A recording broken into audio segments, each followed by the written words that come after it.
When Paul prayed for the Colossians, he was asking for very practical results from their Christian lives and from their Christian testimony while they were living in Colossae.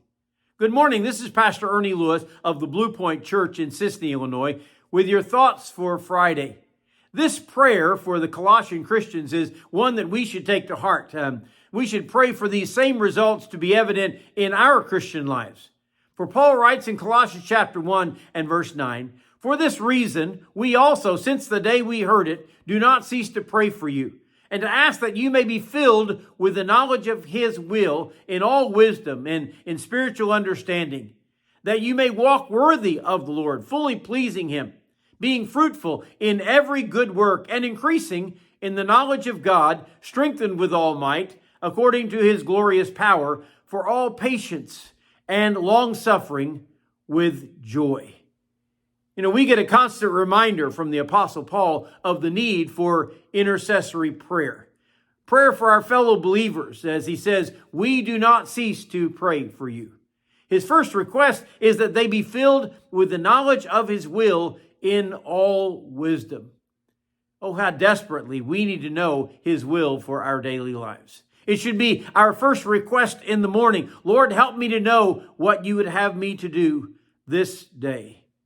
He wants them to be filled with the knowledge of his will in all wisdom and spiritual understanding.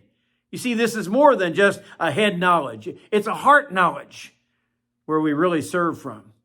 He says, help me to know what to do for you, Lord, but also help me to understand that best way to go about it, to get it done for the greater spiritual impact on my life as well as the life of others. Then he prays that they would walk worthy of the Lord. And we realize we are never fully worthy of God's blessings, especially not worthy of the sacrifice of Jesus Christ that he gave on that cross for us. It was certainly God's grace. But our faith should generate some actions that we are pleasing to him. Of course, the Christian's walk he talks about here entails more than just our walking. It's our actions, it's our words, it's our thoughts. Our prayer should be like Paul, that I would be fully pleasing to him. He also prays that the church would be fruitful in every good work. You see, we don't just engage in kind actions to have a good reputation in the community.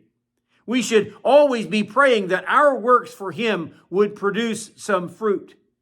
We need to be increasing in knowledge and strengthened with all might and prepare to serve the Lord with all patience and long-suffering with joy.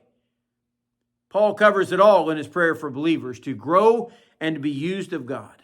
And oftentimes, this will call for patience or perseverance and endurance in the work the Lord has given us. And we should always pray that we can do his bidding with joy from deep within our hearts, where he has put it by his grace.